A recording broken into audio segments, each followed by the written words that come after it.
And this is a session that we have quite a few times during the semester. In fact, almost every Tuesday we meet anyway.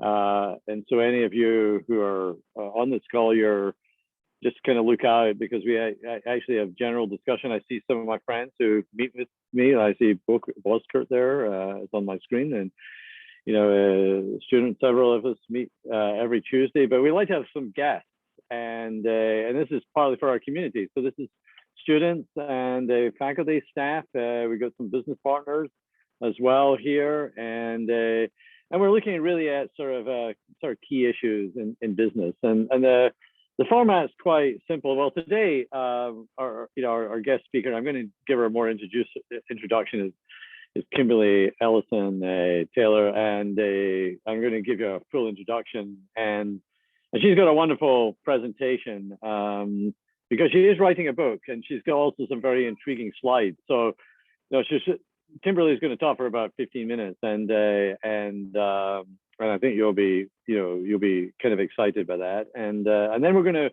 break into small groups, and we do that for about 15 minutes, and I want you to come back with questions, and then we're going to spend the last half hour or so having a discussion. I curate the questions, and I think you're going to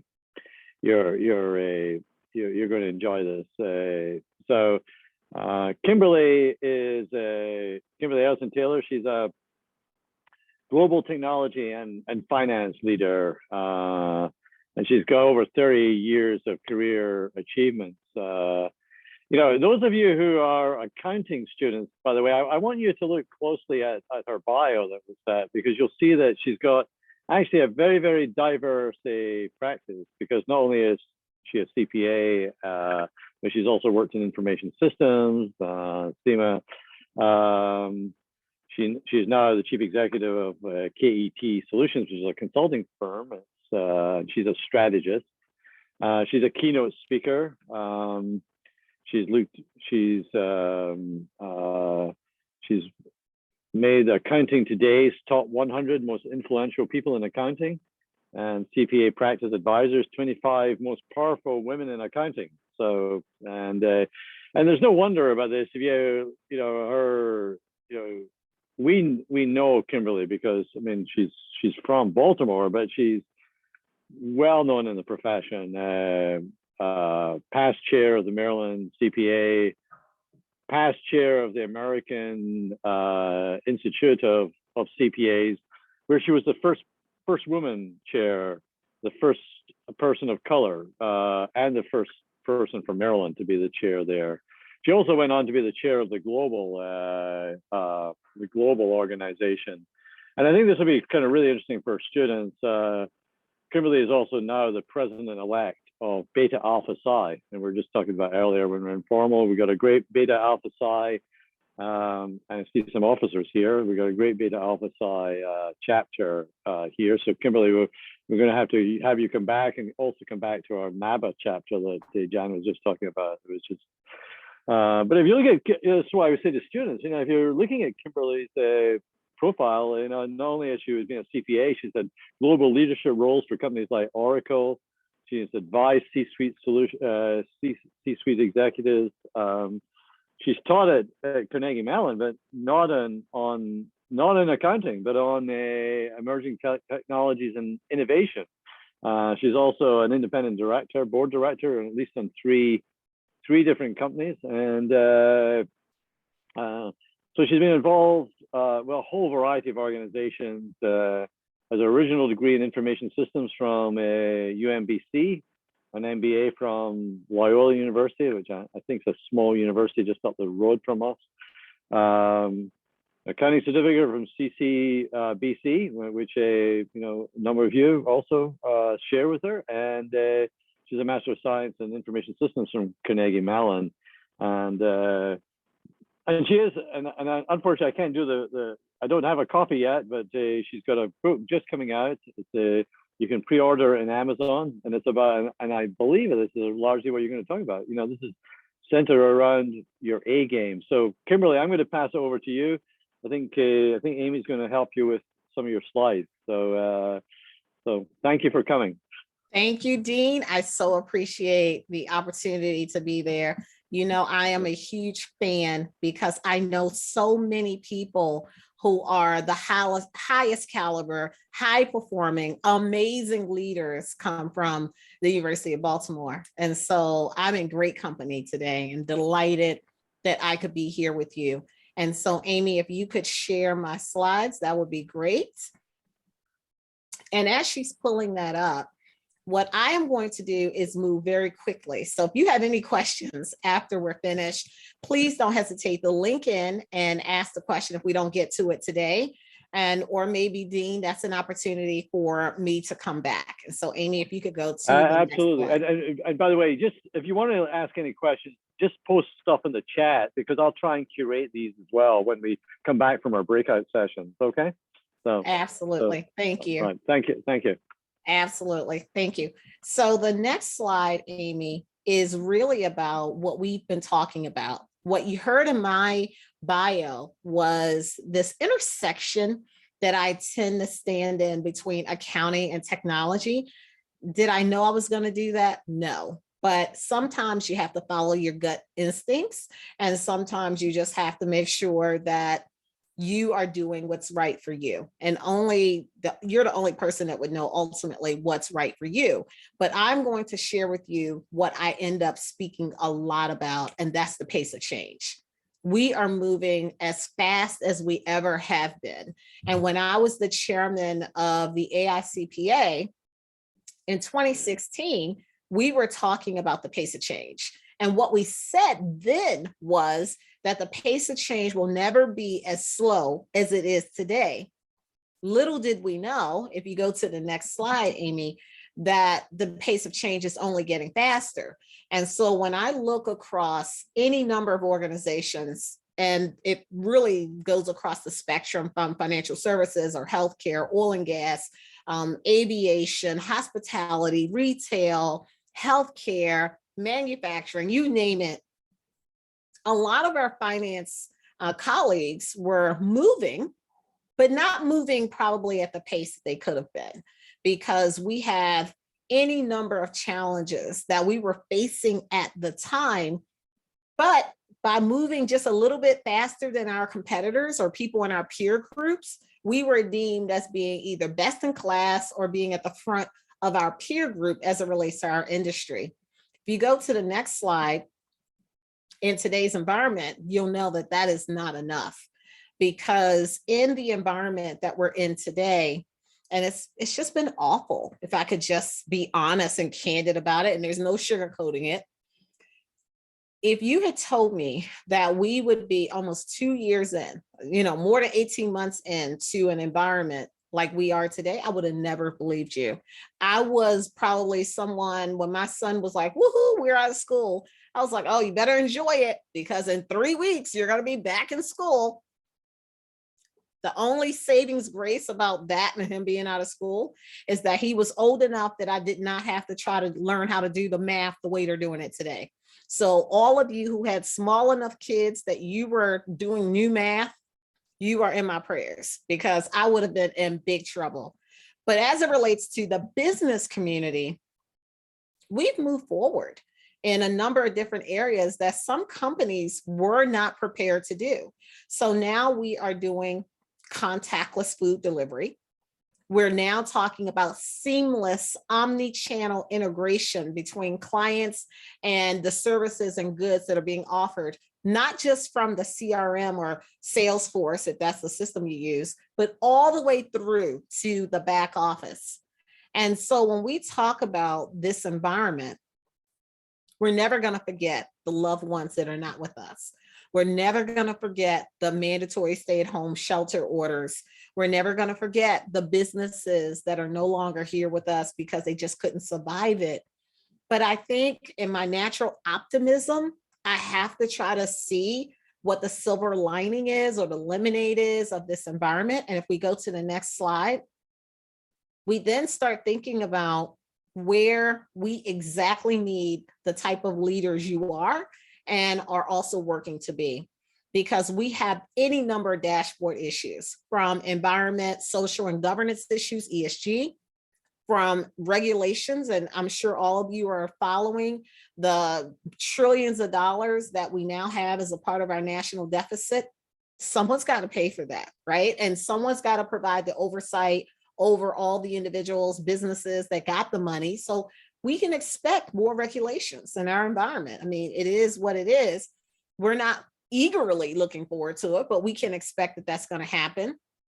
We know cybersecurity is at an all-time high. And as a matter of fact, if you were following what happened with Colonial, there were lines in this whole corridor between, especially on the Eastern corridor, of people that were in lines waiting for gas. And then as we start talking about technology, and I'll come to that in a minute, we can then talk about workforce changes. We were talking about the future of work. We were talking about working remotely, working in a hybrid environment. The future is now. We're already there. We're already here. We proved that we could work remotely. I personally don't think that 100% remote without some interaction is ultimately going to be good for some of our team members, but it is what it is. Again, if that's what we have to do, we still were getting the work done. And then, of course, as we started talking about demographics, and we've got boomers in the work environment, some traditionalists that were born before 1944, but by and large, we've got boomers, we've got Gen X like me, Gen Y, and our Zs are coming on board. They have different expectations. And if you're there and you're a student there, some of you may be non-traditional, but some of you know all too well, if you're a Z or you're a late millennial, what you expect. And quality of life seems to be very, very important. So we have an opportunity to do as much as we can to make all of our various industries and the various roles that we're in attractive. So we want you to come and work with us. We want you to stay. You know, if you're in the accounting profession, we want you definitely to stay there, apply technology, apply your strategies, apply your knowledge.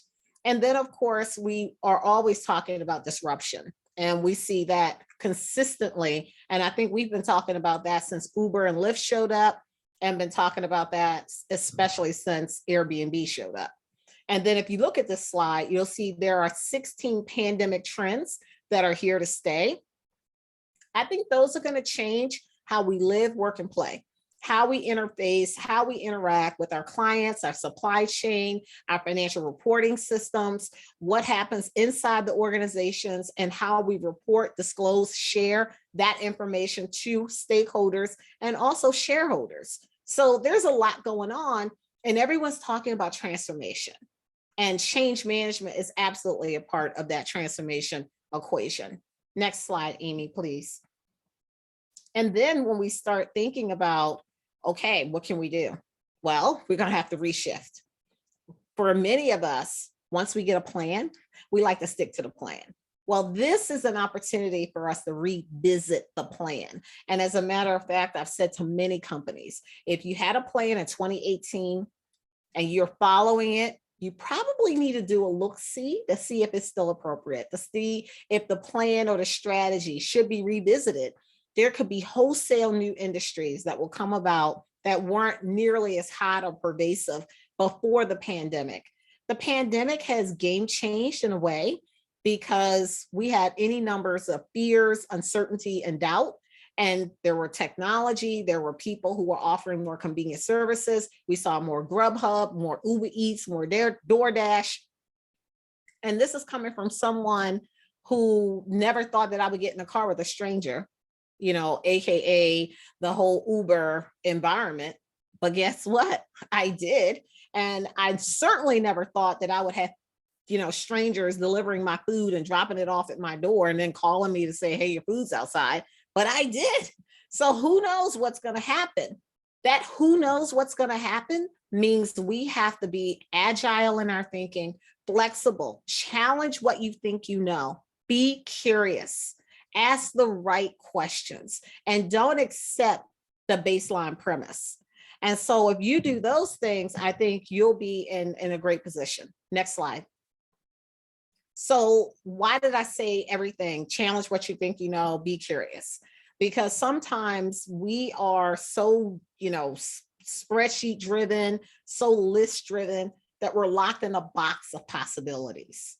But in today's environment, next slide, Amy, not only are we just thinking outside the box, next slide, we are asking what box?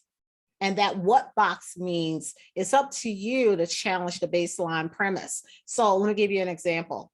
Instead of saying, do we have the right call center engagement? I would ask, do we even need a call center? Because I would challenge the premise. Once you start from a premise, every other thought you have builds on that premise. But what if your clients, for instance, didn't need a call center at all? Now, that seems kind of difficult because you may not be in a position where you could go in and start asking questions like that. But to me, those are the right questions. We need to challenge what we think we know and be curious about the things that we don't. And that means sometimes instead of continuous improvement, we are re-engineering the whole process. Because if what you knew today was what you knew 20 years ago, you probably wouldn't have built the systems that you built 20 years ago. So why not take advantage of today's knowledge in order to have that hindsight, insight, and foresight to go forward inside the organization? And so if we go to the next slide, it also talks about, transformation and what we need to do and what we could do as it relates to technology. Regardless of your major, technology is a game changer. And I think there are two key game changers in our environment that will move you to the head of the line, no matter where you are. If it's an internship, it's an existing job, or you're trying to get a promotion. Understanding how any one of these technologies will help you better service, satisfy, be responsive to your clients, drive and enable double-digit year-over-year revenue, be able to talk to the business and be able to talk to the technology. And that's what I've done in my career. And I think that's important. You don't have to know all of this to the, bits and bytes and the pieces, all that. I get it. You may not be in class for that, but you should know enough to be dangerous and be able to ask the right questions. Next slide. The next part of that is looking around the table. So I said technology is one, people are the next thing that I think any organization, between those two things, they got to absolutely double down on. Who's on your personal board of directors? Who's your coach? Who's your mentor? Who's your sponsor? Who's giving you the diversity of thought? Who's saying, no, that's not right? When everyone in the whole organization is saying, we need to go this way. And because you're on the front line and you're like, that's not the way that we need to do it. Hopefully you have the inclusive environment that gives you the ability to ask that question. We go to the next slide, Amy.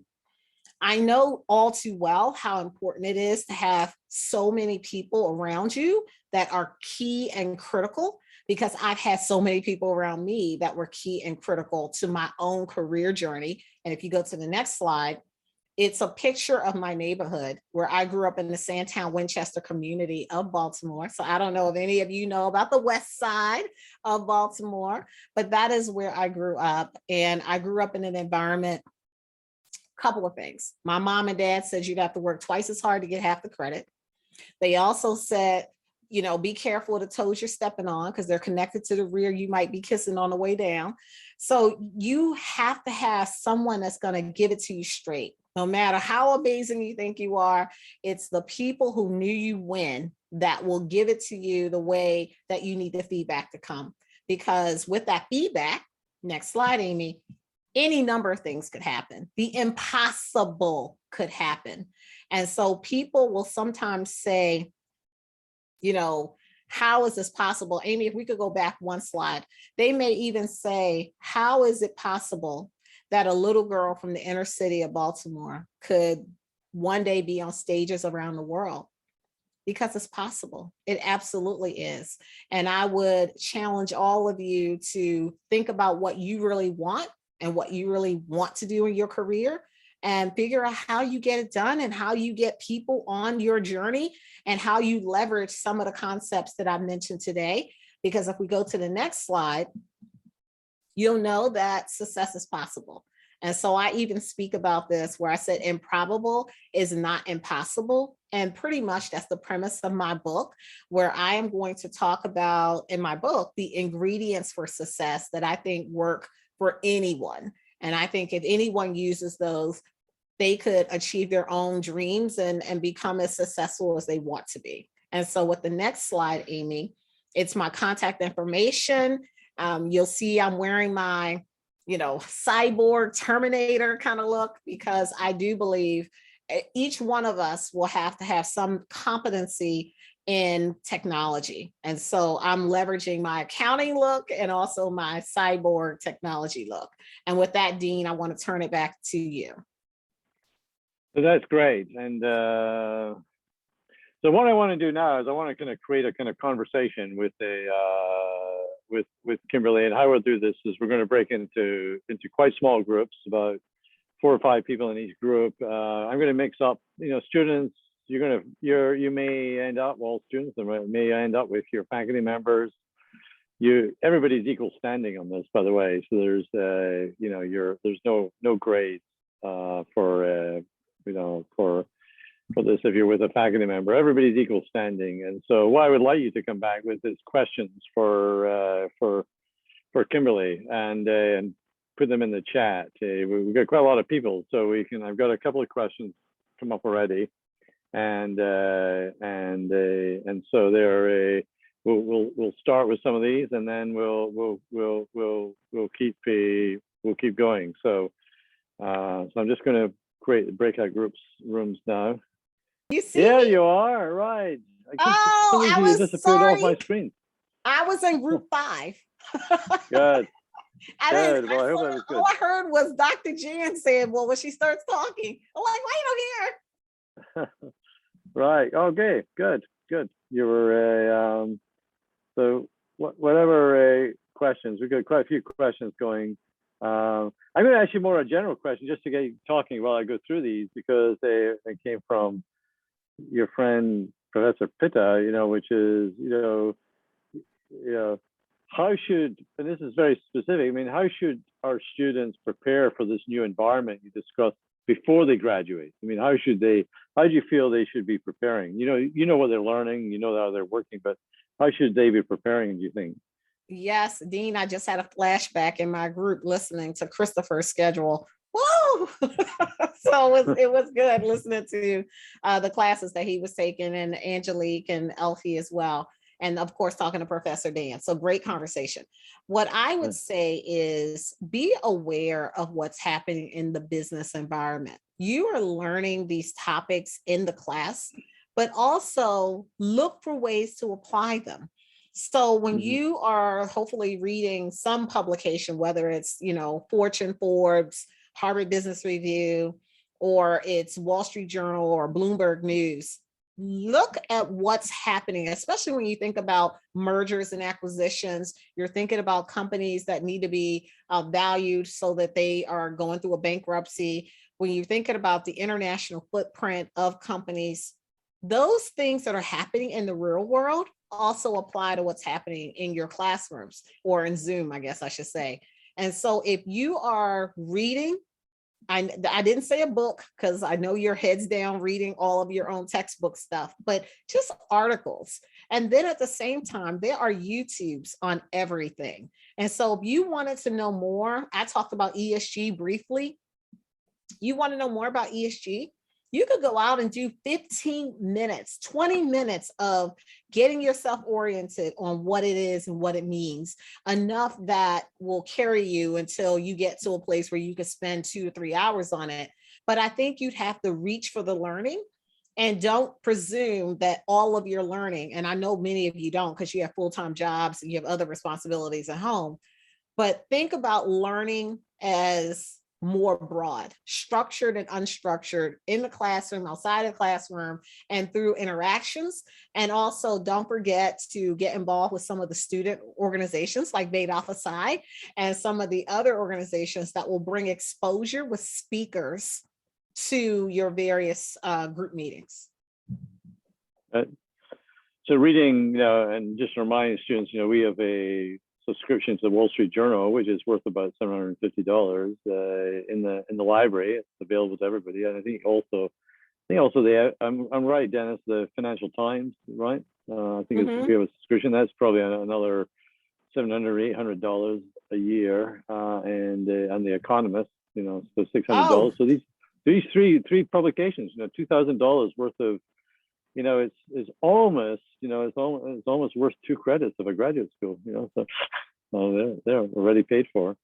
So I was gonna, let me follow from that in terms of understanding technology, because there's a question I get to ask one question, I get to ask the last question as well, but I've been sitting through some debates with some business people. We're having discussions about our curriculum, and we're having discussions about what technologies do our students have to learn. And you're also a technologist, so one set of opinions is, look, it doesn't matter because technology is going to change. Just learn something, because the concepts are very thing. And then some people are very much more specific. They tell us, well, you're not teaching your students Tableau, they're going to be at disadvantage in the workforce and these sort of things. So what would you say? Is it about technology competence? I guess that's what the first one is, or is it about technology specifics that we should be looking at? Yeah, and students should be learning. Dean, I would say it's about technology concepts. And I say that, this is going to be blasphemy, but in the ERP space, there are any number of them. So Oracle, because I used to work at Oracle, I'll say that right up front. There's SAP, there's Infor, there's Workday, there's Microsoft. But if you understand how ERP, enterprise resource planning systems work, generally speaking, you will have enough knowledge that will at least give you a foothold on any of them. And then if you also are someone who's like, okay, so Kimberly, tell me about reporting systems or big data. If you understand Tableau, or you understand some of the other reporting systems that are out there, like Hyperion or Oracle's enterprise performance management solution, you'll have a baseline understanding of all of them. So I don't know if I would go product, but I definitely would make sure I understood how the ERP systems work in the global perspective and how that impacts the role that you want to do. And so that is AI and machine learning. That's also going to be, I think, to some degree, blockchain and the Internet of Things. And I think I said those in particular because they are going to impact what we do, I think, to a greater degree more immediately. But cybersecurity is also another area, cloud in general. I don't think you could go wrong with any of them, but I do think you have to go deep on something so that you can be kind of an intermediate to advanced expert in one of these areas. Because when you go in on the interview and you can apply that company's learning, or you want to get the promotion and you can apply your company's learning to that technology, I think that puts you ahead of the curve. Yeah, that's good. Now we've got quite a few questions which are really about, I'm going to sort of divide out. There's sort of 2 clusters of questions I want to sort of focus on. Sure. And then I'll come back to some other questions as well. One, there's a number of questions that people are asking. Some really, I can see that people are really trying to draw on their experience of being at work here. And some of them are about technology as well and impact. I mean, a big impact area, and I know you've worked, when you worked in the professional associations, a lot about this around diversity and inclusion. And someone, talking, from, as Elizabeth, how you can draw people out to get more diverse opinions, to create a more inclusive environment. So this is advice about, being at work, how people can do that better, create a better inclusive environment from where they sit at the moment. A lot of these questions are from where people sit at the moment. Okay, that'd be the first one. Does that make sense? So the first thing I would say is it depends if you're the leader or you're the coworker. If you're the coworker, you have to, be resolved that you're going to be an ally. And once you are resolved that you're going to be an ally, then that means you're going to be supporting your colleagues, even if nothing comes back to you. But I personally believe, it all comes back.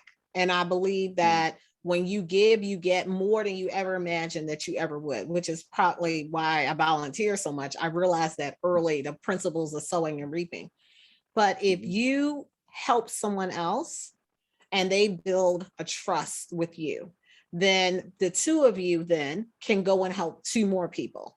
And then you 2 will then have 4, and then you 4 will go help more people. And that means in the meeting, when someone says the idea, and they don't get credit for the idea because 3 people have then passed and someone says it and everyone's like, oh, that was such a great idea. You're the ally. You should then say, you know what, Jen, I think you said that first. And I want to make sure we go back to you because you said that and we didn't stop and think about it. But now let's talk about that because I see that Jill mentioned it too. So let's bring those 2 concepts together. You have an opportunity to kind of bridge that wherever you are, to be an ally and to foster more diversity of thought. I would also, if someone is flat out wrong, if you don't have that relationship with them, and depending on what it is, you have to go to the side and say, you know what, earlier in the meeting, you made a presumption, and this happens to me all the time, because people will always tell me what they think Baltimore is like. Now, just so you know, I always check them because I want them to know that Baltimore has some of the hardest working people ever. And they sometimes will think we're only about the wire and that's it. And I'm like, wait a minute, let me tell you about Baltimore. Sometimes you have to know when and how to do it and to say it and to be that ally, because you want to get the biggest, impact on that person. And they know I'm teasing them a little when I say it, so it's not harsh and it's not like putting them on full blast. But I think if you're that person and you want to make a difference and you want to be inclusive, it starts with you and then you pull other people in. That's very good. Yeah. I was in a meeting this morning with our president who told a group who was visiting Baltimore that the wire had done more damage to, he's a friend of David Simon's, and it had done more damage to Baltimore than any other reduction. I did remind him, though, he had a small part in the wire. He still gets paid for it, he said. But it's right. It gives a misconception about Baltimore. Yes, it does. There's another question about this being at the work, which is at the other end, and it goes back to the technology question. And this one came from Franche Barnett, but I think it also relates to a question that Professor White had asked earlier about the world of work and facilitating. So, Franche was mentioning that, technology is often driven by need and convenience. So how, if you're at work, you're an everyday person, how do you facilitate the disruptive or emerging, technology? If you're, in a sense, that's also the kind of question that Lourdes was asking earlier on, how do you, how is somebody in that organization, how do you facilitate people using better technologies, other technologies? How do you do problem solving around that? What's the best way of doing that? Okay.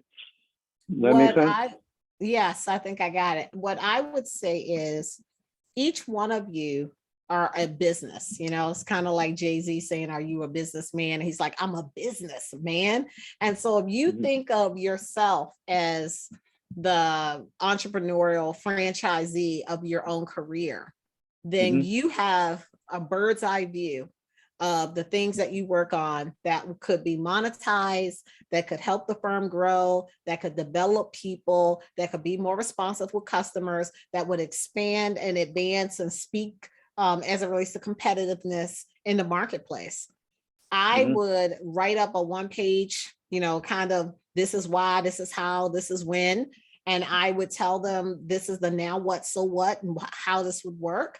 And then I would ask for a meeting with sometimes you got to go skip level, but I would definitely ask for the meeting and I would send it, make sure your name is all over it. And then say, I'd love to have a meeting with you to discuss my proposal and to discuss my ideas. Don't be afraid. And so I think that, would that be the advice? There was a question from Frank Van Leet here about what advice for individuals to become catalysts to look for and drive change within their organization. That's sort of also the answer to that. It's about, you're not afraid to be proactive, I guess, is what we'll do that. You have to be willing to use your voice, Dean. You have to be appropriately.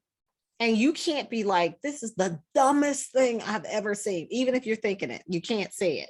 And what you do is you kind of talk about Think about it from the company's perspective and what they care about. Time saved, better margins, how they can, get more customer base, year over year, double-digit growth.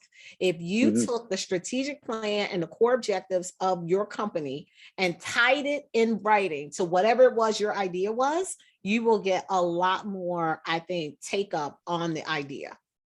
So I'm gradually going to get into the accounting profession now for the last few minutes, then I'm going to come back to kind of some wrap out questions. By the way, I think I'm going to save all the questions and we'll check off the kind of ones that were answered, and I'll send them to you, Kimberly. That'd be great. We're also just remind people we did mention this in the chat at the very beginning. We are recording this. So that'll be up in our YouTube, the MS in American Schools YouTube channel next week. So some of you missed the beginning, and if you want to go back and look at that, but and there's one that's sort of a bridge from what we're talking about the impact that accountants can make, and now this one is actually very specific. I'd actually want to split this question in two. If you're thinking about being an accountant in a firm, I've been in professional services. How do you think about making impact on your clients? This question also becomes quite specific. Is actually clients who service through data analytics. But I'm going to ask the question two ways. First of all, as an accountant, how do you think about making an impact on your client? Because I think that's a fundamental question for anyone in the profession. And then data analytics is so important now in the profession. How does that particular figure out how you make an impact? Okay, good question. The first question is, when I worked in public accounting and professional services, I worked for KPMG and I worked in information risk management. So I was a consultant and doing advisory work and also supported the financial and internal audits. I will tell you that I always knew a lot about the client, made sure that I knew their business problems. I knew their challenges. I had alerts on, my desktop at the time on anything that happened in their industry or anything that happened with them, because I used that knowledge in my conversations with them. I used my knowledge on the engagements and helping them. And I also made sure that I could identify other areas or other things that I could do that would be beneficial to them. And I think that if you are an accountant working in professional services, that's absolutely what you should be doing. You should be going in and looking for ways that you can add value, looking for ways that that particular client can say, wow, we didn't know this, or thank you for bringing it to our attention. And that is like benefiting them and you, I think, over and over and over again. And so it takes some footwork. If you're in professional services and someone's hiring you, that means they're hiring you for your brain. Your brain is your vacuum cleaner. You know how everyone sells something? You're being sold on the basis of your knowledge. So that means the commitment to lifelong learning kicks in. Every single day I'm reading something. Every single week I'm reading a book. It's important to stay abreast of what's happening in the area around me. And especially if I was in professional services, like I am today to some degree, I want to make sure that I am perceived as credible and an expert in my field. So I think that's going to be very important. And then what was the second part of that question, Dean? Well, it was particularly where data analytics figures into this, but I'll also add to that, that's where the question was specifically. There's a kind of, from the same group, there's an add-on question about whether, and this is about, I'm just thinking about progression in the profession, whether you think that exposure to tax software or audit software in accounting courses will help towards what employers are looking for when they hire people for the profession.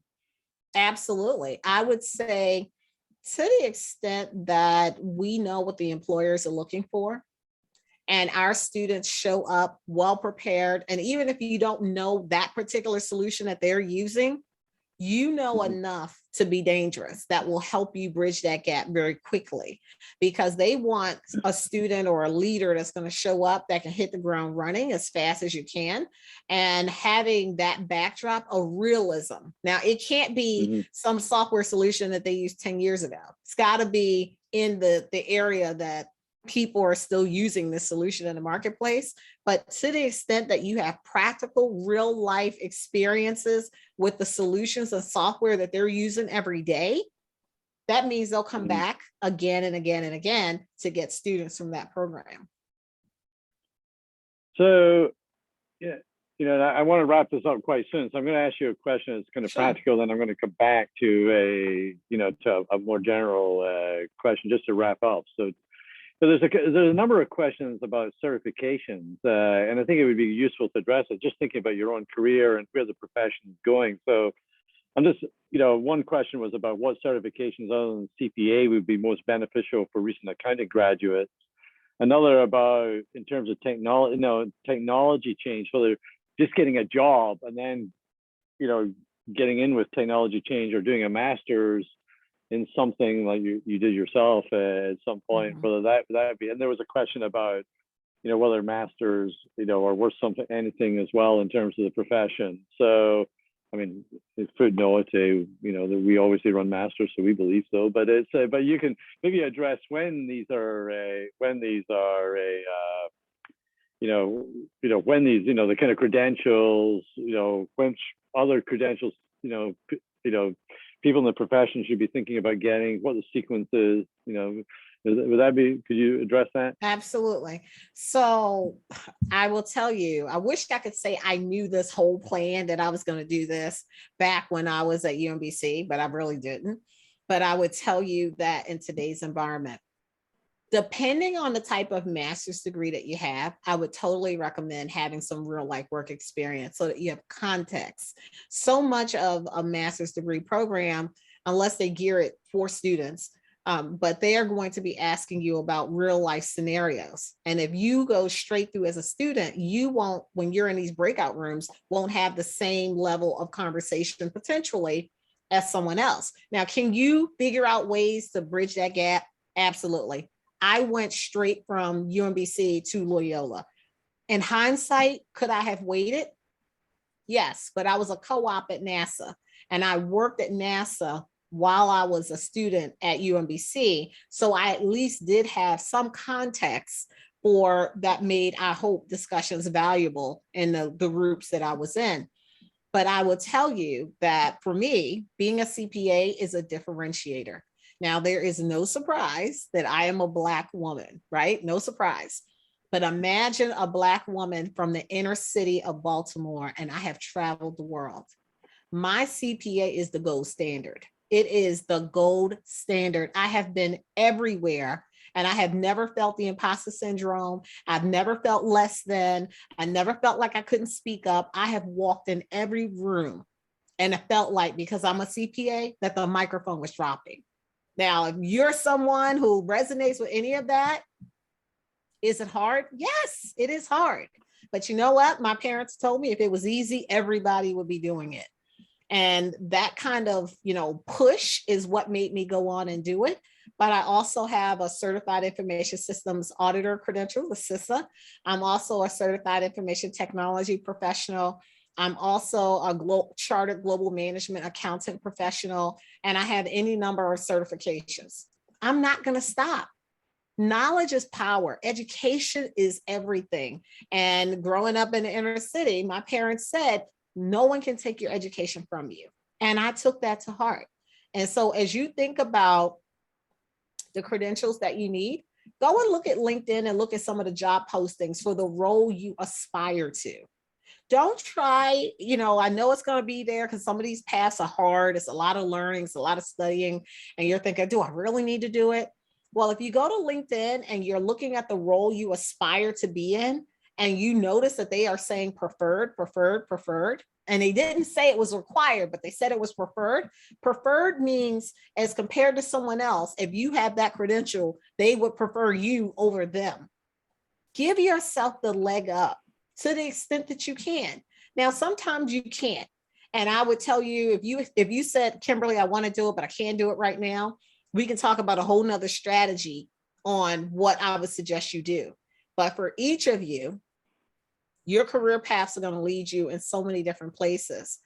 Make sure you have the experience and the credentials to back it up. And because you're at U of Baltimore and the merit program, you already know that you can start right where you are to get that learning. So you don't have to go and look anywhere else. You can look and see what offerings are available. And I'm sure the dean and the whole team would be right there to tell you, because you really are in great company for the education that you're getting. And now that I've heard about those 3 publications, I know you are in great company, because I can't even tell you how much I'm paying for all those publications the dean said you all get.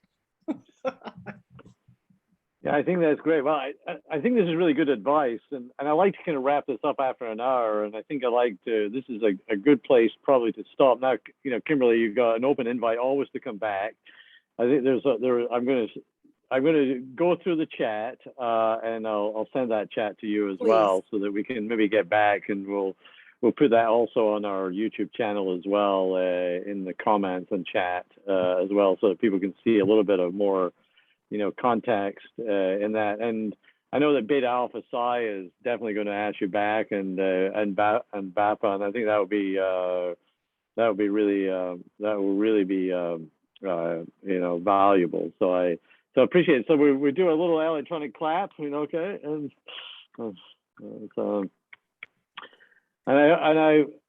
I hope this has really been useful for for students as you got out, what you need to get out, and hope you're inspired by it.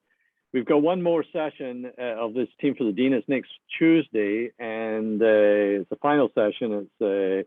It's with Mike Gill, who is the founder and chairman of Evergreen Advisors, which is a merchant bank, a venture capital company in the Mid-Atlantic, and he also was in Governor Hogan's first term the Secretary of Commerce at that time. And you'll find him, he's quite a dynamic speaker. He loves talking about entrepreneurship and entrepreneurs, and he's an entrepreneur himself. He's invested in quite a few companies. He's a very dynamic speaker as well, and I think you'll enjoy him. He loves talking to students. I'm going to do a little experiment. I know it's a little bit dangerous to do experiments sometime, but I am going to do a little experiment because I want to get ready to see if we can do more next semester around this. I'm going to do this as a sort of hybrid session. So I've actually booked a small studio and on campus, and I would like to have some students in the audience. We got 3 or 4 students, and we can't have more than 10 seemingly with social distancing. But so if you're interested, here's the other offer.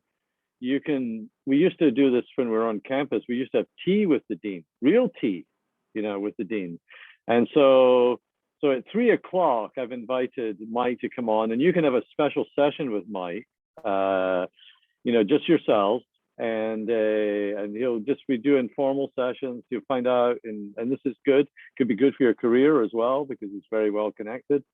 So I'm making an offer. The next 7 students who sign up for this, we'll select. Now, Amy Greenlee, who is on the registration, is the person to contact, or you can ping me, because I'm easily to find, and I'll get you to Amy. If you're approved to be on campus, you don't need to do anything else. We'll tell you where to come. If you haven't registered to be on campus, I know some of you are just doing online. It's quite easy to register to be on campus. It takes only but you have to do it. Don't do it in the last hour before you got to come on. That'll be dangerous. But it's quite easy to get registered. Amy can tell you how to do that, or Gathia, and or one of your advisors. We can tell how to get on the campus. So that's the offer. That'll be the last one, and then we'll start off. We got some kind of interesting guests are planned for next semester, so kind of look out for that. And from February onwards, and I think end of January, beginning of February. Is that correct, Amy? Yeah. So we'll be starting again when semester starts. So again, Kimberly, thank you very much. The advice was great. Danielle, you were able to save the chat? I did. You did, Amy. Thanks very much. We'll send that. So thanks very much. Everybody be safe and look after yourselves. Okay, bye.